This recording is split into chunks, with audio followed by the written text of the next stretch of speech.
Hello everyone, welcome to Gayatri School Sanjo YouTube channel. This is Neha Rajpurohit. Today we are going to start our topic that is techniques of motivation. कि अभिप्रेरणा की तकनीकी कौन कौन सी है। अभी तक हम लोगों ने मोटिवेशन के टॉपिक के ऊपर काफी डिस्कशन किया, जिसमें हमने मीनिंग देखी, डेफिनेशन देखी, नेचर क्या होता है मोटिवेशन का, इम्पोर्टेंस क्या होती है, नीड क्या रहती है मोटिवेशन की। अब हमारा टॉपिक आता है कि मोटिवेट करने की टेक्निक्स क्या क्या रहती है एक बिजनेस ऑर्गेनाइजेशन के अंदर। हमने ये देखा कि एक मैनेजर जो होता है वो मोटिवेट करता है अपने एम्प्लॉयज को, अपने अधीनस्थों को, सभी को, बट वो करता कैसे है। हाउ हमारे सामने क्वेश्चन आता है कि मोटिवेट करने के तरीके कौन कौन से हो सकते हैं। जैसे हम लोग मोटिवेशन वीडियो सुनते हैं तो हमें फील आता है मोटिवेट होने का कि yes we can do everything, हम कुछ भी कर सकते हैं, राइट। तो वो मोटिवेशन वाला जो फील होता है वो कहीं ना कहीं किसी न किसी मेथड से, किसी न किसी फैक्टर से हमें पिच होता है और उसी के बाद हम प्रेरित होते हैं। तो वही चीज़ है कि एक बिजनेस ऑर्गेनाइजेशन के अंदर एक मैनेजर क्या क्या मेथड्स, क्या क्या टेक्निक्स, क्या क्या फैक्टर्स यूज देता है जिससे वो अपने कर्मचारियों को, अपने अधीनस्थों को पुश करता है प्रेरित होने के लिए। तो उन टेक्निक्स को मैंने दो भागों में आप लोगों के लिए लिखा है। फर्स्ट है वित्तीय तकनीकी, मतलब फाइनेंशियल टेक्निक्स, और सेकंड है अवित्तीय तकनीकें, मतलब नॉन फाइनेंशियल टेक्निक्स जो हमारी मोटिवेशन की है। नाम से स्पष्ट है, फाइनेंशियल टेक्निक्स मतलब जो रिलेटेड फाइनेंस के है, और नॉन फाइनेंशियल टेक्निक्स मतलब जिनका फाइनेंस से कोई भी रिलेशन नहीं है।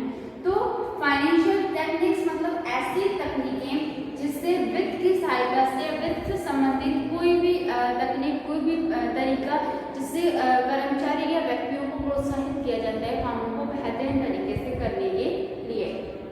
और अवित्तीय तकनीक मतलब non financial technique means motivation की ऐसी टेक्निक्स जिसमें बिना धन के व्यक्तियों को, कर्मचारियों को, अधीनस्थों को मोटिवेट किया जाता है, प्रेरित किया जाता है, प्रोत्साहित किया जाता है लक्ष्यों की प्राप्ति में और अग्रसर बढ़ने के लिए। तो अब हम देखते हैं कि फाइनेंशियल एक्टिविटीज कौन कौन सी है, नॉन फाइनेंशियल एक्टिविटीज कौन कौन सी है। तो स्टार्ट करते हैं। फाइनेंशियल एक्टिविटीज, फाइनेंशियल टेक्निक्स जिसमें मैंने आप लोगों ने लिखा है मुद्रा व धन से संबंधित तथा आर्थिक अभिप्रेरणा भी इसे कहते हैं। तो आप लोगों को अगर ये पूछ ले वित्तीय तकनीक की जगह पे आपके नाम लिखा हुआ आ जाए आर्थिक तकनीकें, तब भी उसका मतलब वित्तीय तकनीकें हैं, क्योंकि अर्थ का मतलब धन होता है। तो धन और वित्त हमारा वित्तीय तकनीकों को ही बताता है। और वहीं पे अवित्तीय तकनीकें मतलब धन व मुद्रा से कोई भी संबंध नहीं होता, और इसको हम मनोवैज्ञानिक अभिप्रेरणा यानी हमारी साइकोलॉजिकल टेक्निक्स में इंक्लूड करते हैं। क्लियर। अब हम वन बाय वन देखेंगे कि कौन कौन से तकनीकों में कौन कौन से मेथड से हम मोटिवेट कर सकते हैं। तो सबसे पहले मैंने लिखा है फाइनेंशियल टेक्निक्स के अंदर उच्च वेतन, वेतन वृद्धि, बोनस, लाभों में हिस्सेदारी, बीमा, भविष्य निधि अंशदान, विशेष वेतन वृद्धि, मतलब वे सारी तकनीकें जो एक बिजनेस ऑर्गेनाइजेशन के अंदर कर्मचारियों को वित्तीय रूप से मोटिव करती है, वित्तीय रूप से प्रेरित करती है कामों को अच्छे से करने के लिए, कामों में अपना बेस्ट देने के लिए, उनके अंदर उत्साह, ऊर्जा और प्रेरणा को भरने के लिए। मतलब धन के द्वारा हम किसी व्यक्ति को प्रेरित करते हैं, किसी व्यक्ति को प्रोत्साहित करते हैं, तो वो हमारा वित्तीय अभिप्रेरणा कहलाता है या वित्तीय तकनीक के द्वारा अभिप्रेरणा कहलाता है। और जब हम बिजनेस ऑर्गेनाइजेशन की बात करते हैं तब उसके अंदर जो मैनेजर्स होते हैं वो अपने कर्मचारियों को फाइनेंशियल तरीके से मोटिवेट कर सकते हैं। उसमें कौन कौन से होते हैं, हम उनके सैलरी को बढ़ा दें, तब भी कर्मचारी या अधीनस्थ जो मोटिवेट रहेगा कि उसकी सैलरी बढ़ी है तो डेफिनेटली वो काम भी अच्छे से करेगा और उसे कहीं ना कहीं प्रेरणा मिलेगी कि हाँ मेरी सैलरी इंक्रीज हुई है तो मुझे अब और अच्छे से काम करना है। वेतन वृद्धि, उसकी सैलरी में इंक्रीजमेंट कर देना। उच्च वेतन मतलब उसको सबसे ज़्यादा वेतन देना ताकि वो उसको लगे कि हाँ मुझे यहाँ पे मेरे ऑर्गेनाइजेशन में हाईएस्ट सैलरी मिल रही है तो डेफिनेटली मैं यहाँ पे स्पेशल हूँ, मुझे बहुत अच्छे से वर्क करना। तो कहीं ना कहीं सैलरी फैक्टर जो होता है तो फाइनेंशियल रूप से व्यक्ति को मोटिव करता है। वहीं पे आगे है बोनस, की वेतन सैलरी के अलावा एक्स्ट्रा में कुछ पे करना, एक्स्ट्रा में कुछ पेमेंट देना, वो भी फाइनेंशियल रूप से वो हमारा बोनस है, वो भी हमारे अधीनस्थों को, कर्मचारियों को मोटिवेट करता है कामों को और अच्छे से करने के लिए। लाभों में हिस्सेदारी मतलब प्रॉफिट जो हमारा होता है उसके अंदर कुछ ना कुछ शेयरिंग का परसेंट हमारा हो, जिसमें से वो शेयरिंग का परसेंट उन्हें मोटिव करता है कि हाँ मुझे सैलरी के साथ साथ में प्रॉफिट में भी शेयरिंग मिल रही है, प्रॉफिट में भी मैं पार्टनर हूँ या फिर हिस्सेदारी है मेरी, तो वो भी कहीं ना कहीं उसके लिए फाइनेंशियल मोटिवेट का काम करता है, जिससे वो ड्राइव के रूप में मोटिव होता है और उसको बेहतर तरीके से करता है। बीमा यानी इंश्योरेंस करवा देना, उसकी जो प्रीमियम की राशि होती है वो पे करवा देना कंपनी के द्वारा, मैनेजमेंट के द्वारा, तो वो भी कहीं ना कहीं उसे सिक्योरिटी महसूस करवाता है और एक अंदर से मोटिवेट करता है, उत्साहित करता है अपनी संस्था की संतुष्टि को प्राप्त करने के लिए। भविष्य निधि संस्थान, वैसे अलग अलग पेयर्स होते हैं बहुत सारे, जैसे बोनस होते हैं वैसे बहुत सारी अलग अलग टेक्निक्स होती है जिसमें सैलरी के अलावा उन्हें फाइनेंशियल रूप से एक्स्ट्रा मनी दी जाती है और वही उनके लिए कहीं ना कहीं मोटिवेट फैक्टर का वर्क करता है। यस मैं यहाँ पे इस काम के साथ में मुझे ये भी मिल रहा है तो मैं बहुत ज़्यादा संतुष्ट नहीं। तो संतुष्टि अगर है, सेटिस्फिकेशन अगर है कर्मचारियों को, अधीनस्थों को, तो डेफिनेटली वो मोटिवेट तरीके से ये वर्क को करेंगे। विशेष वेतन वृद्धि, स्पेशल सैलरी इंक्रीजमेंट कर देना, तो ये भी हमारा क्या है, मतलब ये जितने भी मैंने ऑप्शन लिखे हैं आप लोगों के वो सारे के सारे रिलेटेड टू फाइनेंस है, मतलब धन से संबंधित है। और धन से संबंधित है मतलब ये कौन सा है, वित्तीय तकनीकें है। मतलब जिस धन से हम किसी को प्रेरित कर रहे हैं कामों को अच्छे से करने के लिए, धन का एक्स्ट्रा देके, धन या सैलरी को बढ़ा के वित्तीय तरीके से हम किसी को मोटिव कर रहे हैं, प्रेरित कर रहे हैं बेहतरीन तरीके से कार्य को करने के लिए, संतुष्ट होने के लिए, सुविधाओं के साथ सामंजस्य बैठाने के लिए, तो वो हमारा वित्तीय तकनीकों के द्वारा अभिप्रेरणा करना कहलाता है।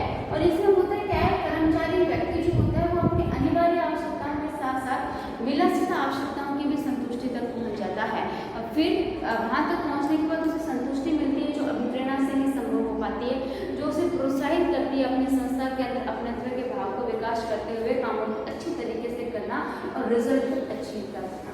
राइट, तो ये हमारी वित्तीय तकनीकें, वे सारी अभिप्रेरणा की तकनीकें जो व्यक्ति को वित्त या धन से संबंधित दी जाती है, जिससे व्यक्ति प्रेरित होता है, अपने कार्यों से जुड़ाव बढ़ाता है और उत्साह के साथ रिजल्ट तक पहुंच जाता है। पूरे बिजनेस ऑर्गेनाइजेशन या संगठन को एक बहुत अच्छा वातावरण देके कार्य क्षमता, कार्यकुशलता में वृद्धि करते हुए कार्यों को संपन्न करवाता है, तो वो हमारी वित्तीय तकनीकी कहलाती है। लेकिन अब हर कर्मचारी को धन बढ़ा के, हर कर्मचारी को धन का लालच देके तो प्रेरित नहीं किया जा सकता। हमने पहले ही देखा था कि अभिप्रेरणा जो है वो एक प्रकार की क्या है, साइकोलॉजिकल प्रोसेस है, मनोवैज्ञानिक ऊर्जा का सृजन करना होता है हमें एक व्यक्ति के अंदर, तब वो अभिप्रेरित होता है। तो इसके लिए अवित्तीय तकनीकों का यूज किया जाता है मैनेजर्स के द्वारा मैनेजमेंट में, तो वो मैंने लिखी है आप लिए नॉन फाइनेंशियल टेक्निक्स, मतलब जो धन व मुद्रा से जिनका कोई भी संबंध नहीं होता है, वो मनोवैज्ञानिक अभिप्रेरणा होती है। अवित्तीय तकनीकें जो होती है उनको दो भागों में बांटा गया है, वो है, पहला मैंने लिखा है व्यक्तिगत अवित्तीय तकनीकें और दूसरा है सामूहिक अवित्तीय तकनीकें।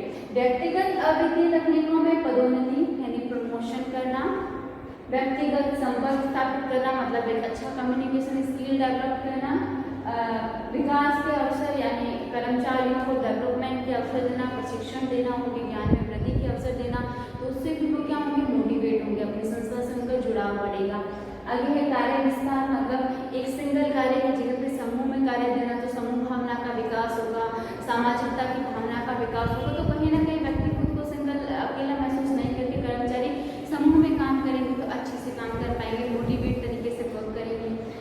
फिर मैंने लिखा है सामूहिक अवित्तीय तकनीकी कौन सी हो सकती है, तो उसमें मैंने लिखा है सामूहिक रूप से, मतलब समूह चर्चा, सहभागिता की भावना, सम्मेलन बैठाना, सभाएं करना जिसमें कर्मचारियों को, अधीनस्थों को, प्रबंधक सब साथ में मिलकर डिस्कशन करें, तो उससे क्या कर्मचारियों को एक सहभागिता की भावना विकसित होती है उनमें कि हाँ हम भी इस संगठन के पार्ट हैं, हम भी इस संगठन में भागीदारिता रखते हैं, हमारी भी बात सुनी जाती है, तो वो उनसे प्रेरित होंगे, उन्हें मोटिवेशन मिलेगा अपनी संस्था के अपनत्व से, अपनी संस्था के गोल्स से जुड़ाव होगा, तो वो बेहतर तरीके से कार्यों को करेंगे।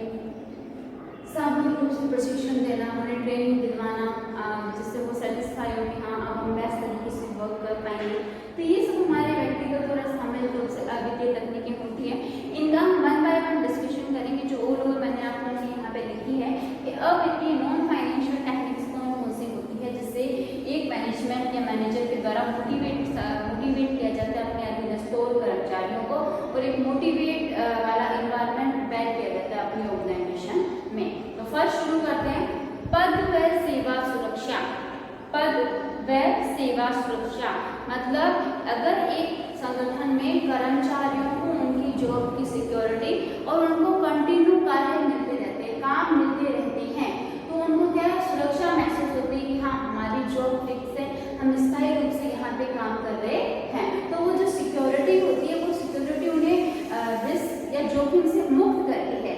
जोखिम से मुक्त होते हैं तो उन्हें संतुष्टि महसूस होती है और उस संतुष्टि और सिक्योरिटी से वो प्रेरित होते हैं कामों को अच्छे से करने के लिए, संगठन में अपना बेस्ट देने के लिए। तो इसमें क्या है, इसमें कोई हमने धन नहीं दिया है, कोई वित्त से संबंधित कुछ भी नहीं किया है, फिर भी उसको अपने पद और उसकी जो सेवा है उसको कंटिन्यू कार्य देना, उसकी जॉब की सिक्योरिटी को उसे महसूस करवाना, जोखिम से मुक्त करना, जिससे क्या होता है वो मोटिवेट होता है। कौन? कर्मचारी। ठीक है, तो इससे हमारा मोटिवेशन ये क्या है, अवित्तीय तकनीक के बिना वित्तीय हमने मोटिवेट किया है। सेकेंड है प्रशंसा व सम्मान। मतलब अगर कोई कर्मचारी या अधीनस्थ एक बिजनेस ऑर्गेनाइजेशन के अंदर कोई अच्छा सुझाव देता है, कोई अच्छा पॉइंट ऑफ व्यू रखता है, कोई अच्छा इनोवेशन लाता है, कोई अच्छी पहल करता है, तो उसके लिए उसको सम्मान देना, उसकी प्रशंसा करना, उसे शाबाशी देना, उसे सामूहिक रूप से उसकी प्रशंसा करना, उसे प्रमाण पत्र देना एक नव प्रवर्तन का, नवाचार का, तो उससे क्या होगा, वो व्यक्ति प्रेरित होगा, उस व्यक्ति को उत्साह आएगा कि हाँ अब नेक्स्ट टाइम मुझे और भी अच्छा आइडिया लाके देना है, इस संगठन में मेरे आइडिया को इतने अच्छे से असर किया, अब मुझे और भी बेस्ट देना है। तो ये क्या है, उसको मोटिवेट करने का तरीका है। और उससे क्या होता है, जो बाकी वाले समूह में होते हैं, जो उसकी प्रशंसा सुन रहे हैं, वो भी मोटिवेट होते हैं, उन्हें भी लगता है कि अब नेक्स्ट टाइम अगर हम कोई ऐसा अच्छा सुझाव देंगे, ऐसा अच्छा काम करेंगे संस्था के अंदर, तो हमें भी सबके सामने सम्मान व प्रशंसा प्रमाण पत्र दिए जाएंगे। तो क्या है, प्रशंसा और सम्मान भी व्यक्ति को अंदर से मोटिवेट करती है और बेहतर तरीके से रिजल्ट को प्राप्त करवाने के लिए। तो एक मैनेजर के द्वारा संगठन में कर्मचारियों के सुझावों को सुना जाता है, उनका सम्मान किया जाता है, उनकी पहलता नवप्रवर्तन को अगर बेस्ट आइडिया है तो अपनाया जाता है, उनको प्रशंसा की जाती है, समूह में उनका सम्मान किया जाता है, प्रमाण पत्र दिए जाते हैं। तो ये सारे मोटिवेट करने के ही तरीके हैं, वो भी अवित्तीय यानी बिना धन के। थर्ड है प्रबंध में सहभागिता।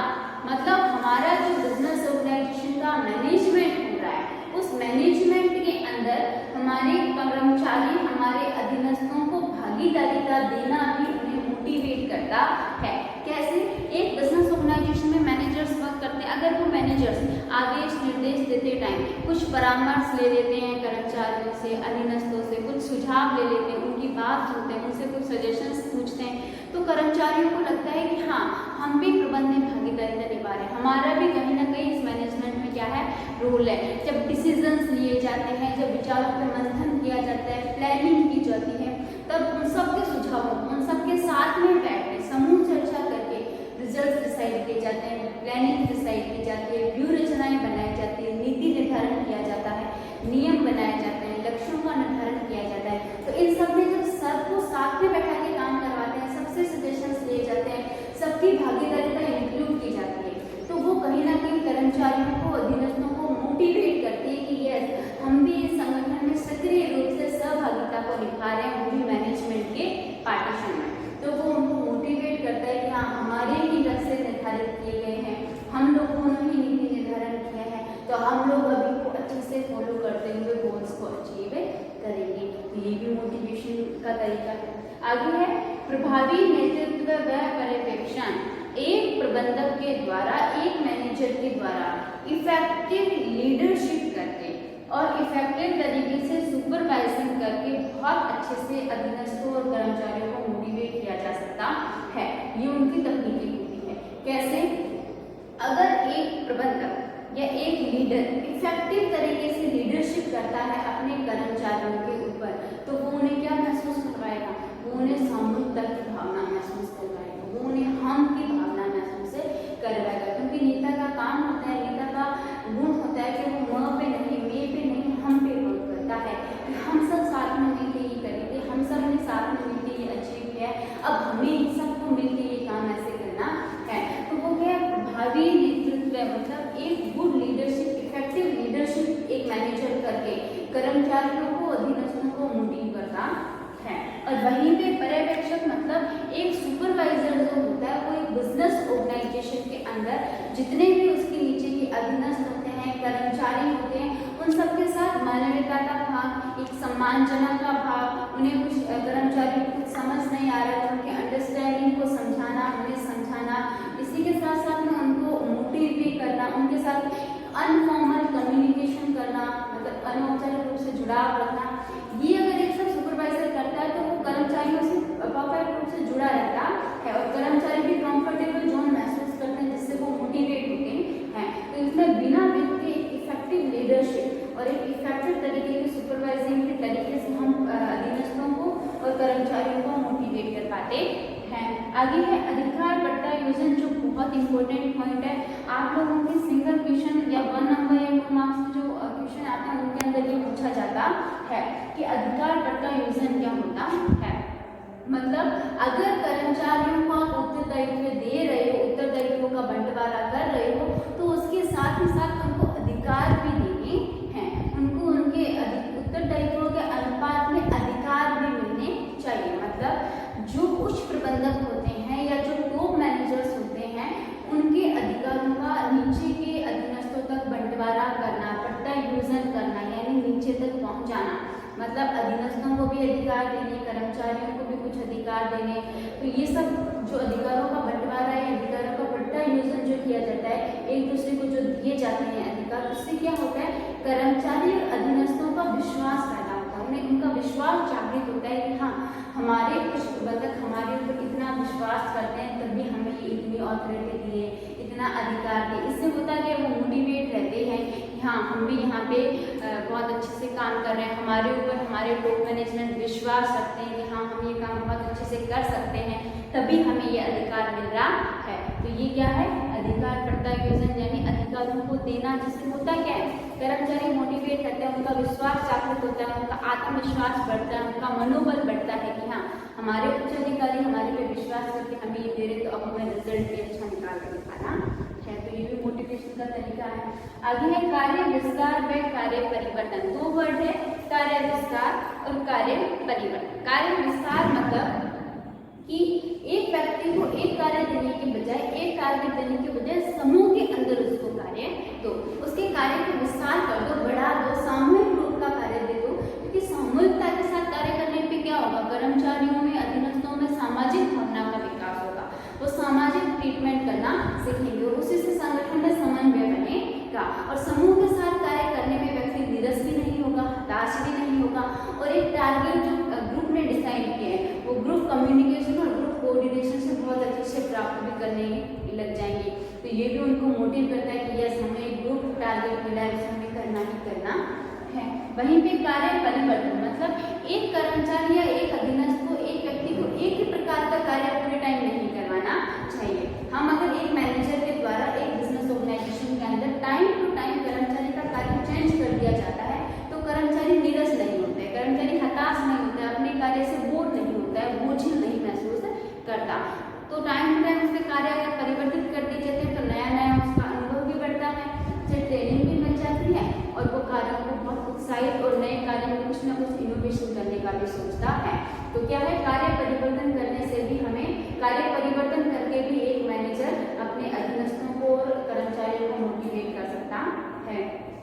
आगे है समूह चर्चा यानी ग्रुप डिस्कशन।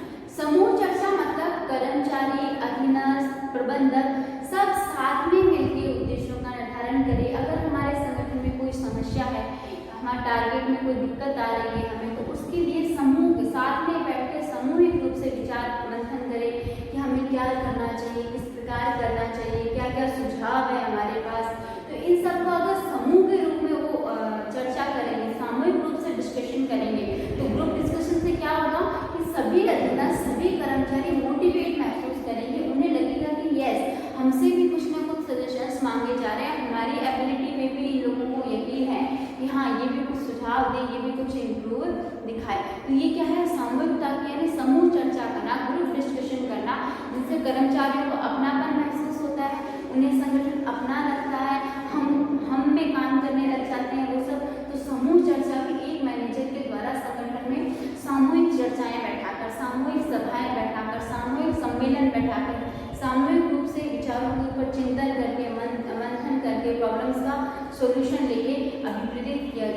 किया जा सकता है और करते हैं।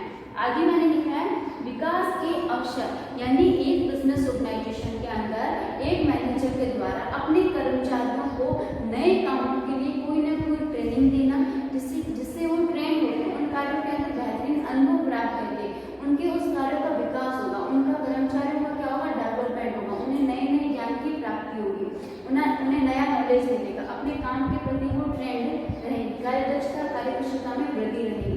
तो ये क्या है कि कर्मचारियों को उनके ज्ञान में वृद्धि करने से संबंधित उन्हें नए नए अवसर देना, जिससे क्या होगा, उनका विकास होगा। तो ये नए नए अवसर जब एक मैनेजर के द्वारा अपने अधीनस्थों को और कर्मचारियों को दिए जाते हैं, तब भी ये हमारे अभिप्रेरणा का काम करता है कि अधीनस्थ और कर्मचारी समझते हैं कि हाँ, हमारे लिए ये अवसर है कि हम प्रूव करके बताएं, उनसे उनका विकास होता है, उन्हें शिक्षण प्रशिक्षण दिया जाता है। तो ये भी मोटिवेशन के लिए क्या है, टेक्निक है।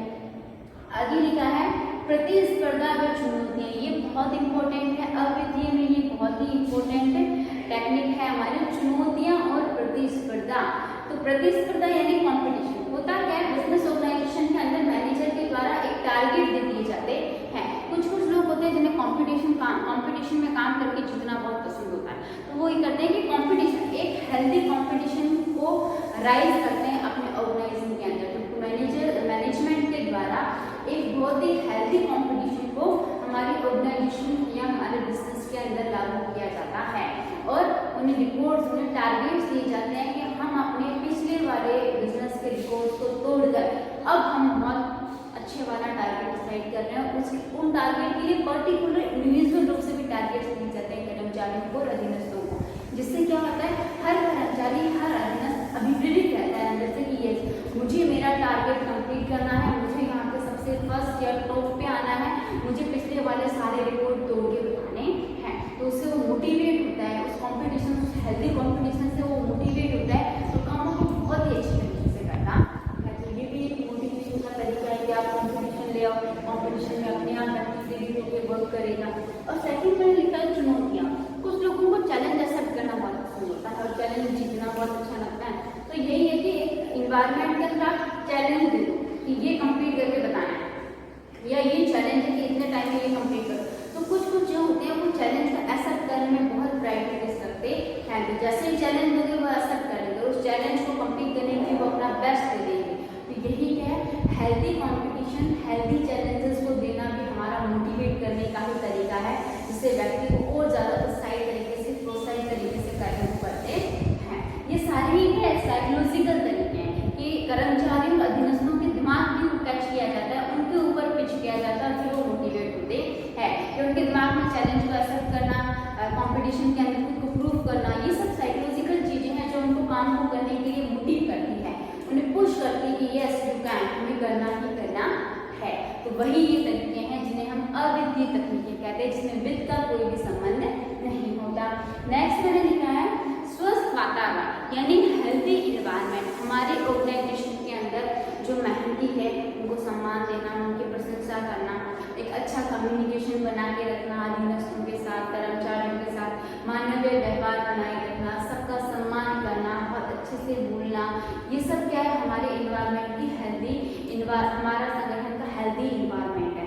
एक अच्छा एनवायरनमेंट, सम्मानजनक एनवायरनमेंट जहाँ मानवीय व्यवहार अच्छे से किया जाता है, बहुत ही गुड रिलेशंस होते हैं, लेबर रिलेशंस बहुत अच्छे होते हैं। तो ये सब क्या होते हैं, हेल्दी एनवायरनमेंट होता है। अगर हमारे ऑर्गेनाइजेशन में एक हेल्दी एनवायरनमेंट को अपनाया जाता है, मतलब हमारे कर्मचारी उससे क्या रहेंगे, मोटिवेट रहेंगे, हमारे कर्मचारी सेटिस्फाई रहेंगे कि यस हमारा बिजनेस ऑर्गेनाइजेशन कितना अच्छा है, कितना अच्छा यहाँ का एनवायरनमेंट है। अगर कर्मचारी या बिजनेस सेटिस्फाई रहेंगे तो डेफिनेटली हड़तालें, तालाबंदी, विरोध, मतभेद ये सब बिल्कुल कम हो जाएंगे। तो ये भी उनको मोटिव करता है कि यस हमारा संगठन इतना अच्छा है, इतना हेल्दी इन्वायरमेंट है, तो हम यहाँ पे काम बहुत अच्छे से करके बताएंगे। उन्हें मोटिवेशन मिलता है कि यस हमारा टारगेट हमें अचीव करना ही करना है। तो ऑल ओवर ये थी हमारी अभिप्रेरणा की तकनीकें। वित्तीय यानी फाइनेंशियल, अवित्तीय मतलब नॉन फाइनेंशियल।